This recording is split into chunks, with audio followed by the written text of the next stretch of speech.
council is going to give opening statements in this matter. Once again, this is not the evidentiary portion of this. This is the summation of council of what they anticipate the evidence will be in the matter. With that, Mr. Cobb. Judge, Ms. Rowdy Bush will be giving the opening statement for the state. Thank you. Ms. Rowdy Bush. Thank you, Your Honor. Thank you, Court.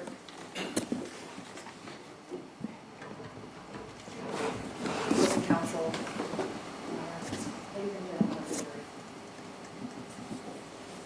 On May 10th, Monday, May 10th, 2021, Mary Nielsen Price saw her children for the last time.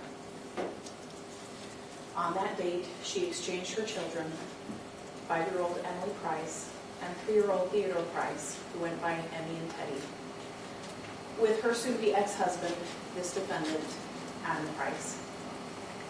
They were separated and going through a divorce. As part of the temporary order in that case, they shared custody of the children. They alternated weeks. Mary at the time lived in Illinois, and the defendant lived in Bellevue. And so they met at the halfway point in Iowa to exchange the children. Also, as part of that temporary order, each parent was supposed to have phone conversations or phone contact with the children at night. And both parents were good about making sure that this happened. On Thursday, May 13th, 2021, Mary had her last phone conversation with her children. On May 14th, 2021, she did not have contact with the defendant or her children. On Saturday, May 15th, 2021, she did not hear from the defendant or her children. And this was unusual. She became worried. So she called 911 and requested a welfare check. Officers Cass and Schaefer went to the residence at 2716 Alberta Avenue in Bellevue to conduct that welfare check. No one answered the door when they knocked and rang the doorbell. There was no cars in the driveway or in the garage. The garbage cans were at the curb, and there was a light on in the northeastern bedroom, which was Emily's bedroom. After speaking with the neighbor and looking at the house, there was nothing that would justify them going inside the house, and they told Mary that. On Sunday, May 16th, 2021, that morning, Mary still hadn't heard from the defendant or her children. So she started calling around to local hospitals. She posted on social media asking if anyone had seen her children. And she called 911 again. Officer Schwartz went to the residence this time to conduct that welfare check. Again, no one answered the door when he knocked. There was no cars in the driveway. There was mail in the mailbox, and the trash cans were still at the curb. He didn't see anything out of the ordinary that would justify him going in the house either. He didn't see anything out of the ordinary.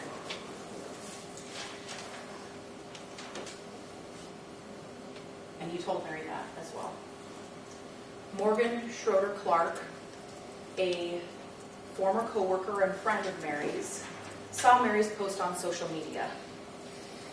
And she offered to go check on the kids. So she and Cash Hall went to the residence in Bellevue. When they arrived, there was no car in the driveway, but the door was unlocked. And Mary told them to go inside, so they did. No one answered them as they opened the door and called out. And no one answered them as they went up towards the bedroom of the children. And it was there that they found Emily and Theodore Price tucked in their beds holding stuffed animals as if they were asleep. But they weren't. They called 911 and paramedics and law enforcement arrived, and the investigation quickly took off. Law enforcement was able to get an arrest warrant for the defendant regarding the deaths of his children. And the defendant was found in Pacifica, California later that evening, where he was arrested. Now, throughout the course of this trial, we will also show you what the defendant was doing during this time frame.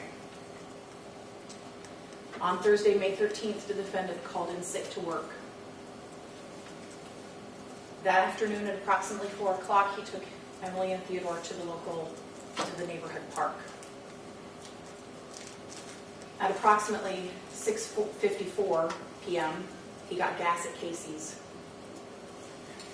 At approximately 7:05 p.m., he withdrew $500 from his checking account at the Wells Fargo ATM. At approximately 7:06 p.m., he withdrew another $500 from that same ATM. At approximately 7:13 p.m., he withdrew another $500 from his checking account at the West Bank ATM. At some point, he took the trash out, even though the pickup for the neighborhood was on Monday. And he had a short conversation with his neighbor, Edward Johnson. And at some point, he left. A license plate reader in Reno, Nevada, picked up the defendant's license plate and his vehicle driving, westbound on I-80 in Reno, Nevada at approximately 11:11 a.m. Pacific Daylight Time on Saturday, May 15th, 2021. After passing through Reno, the defendant found himself in San Francisco. It was there that he met with Father D'Aquila at the St. James Catholic Church in San Francisco. The next day, Sunday, May 16th, the defendant went to Half Moon Bay Park, there, state park, in the area. And that evening, he went to see Father Foley at St. Peter's Catholic Church in Pacifica, California, where he was arrested. Now, these facts will be told to you through witnesses and exhibits throughout the course of this trial. You will hear from Mary Nielsen. You will hear from Megan Beckman, who remembers seeing the kids at the neighborhood park Thursday, May 13th, 2021. You will hear from Morgan Schroeder and Tash Hall, and they will tell you how they found the children. You will hear from Officers Cass, Schaefer, and Schwartz, and other law enforcement officers. You will hear from Edward Johnson, who remembered his conversation with the defendant. That when he saw the defendant wheeling his trash cans out early, he asked the defendant something to the effect of, "Are you taking a long weekend trip?" At which point the defendant answered, "Yes." You will hear from Father D'Aquila, and he will tell you about his conversation with the defendant. And you will hear from Father Foley, who will also tell you about his conversation with the defendant. And you will hear him tell you that the defendant told him something to the effect of, "I killed my kids." You will hear from Dr. Berg, who did the autopsies of Emily and Theodore Price. And you will hear his opinion that Emily and Theodore Price died by asphyxia by smothering.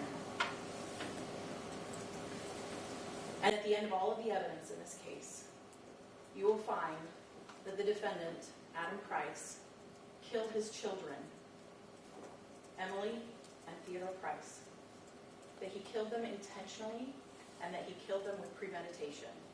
And you will find him guilty of 2 counts of first-degree murder.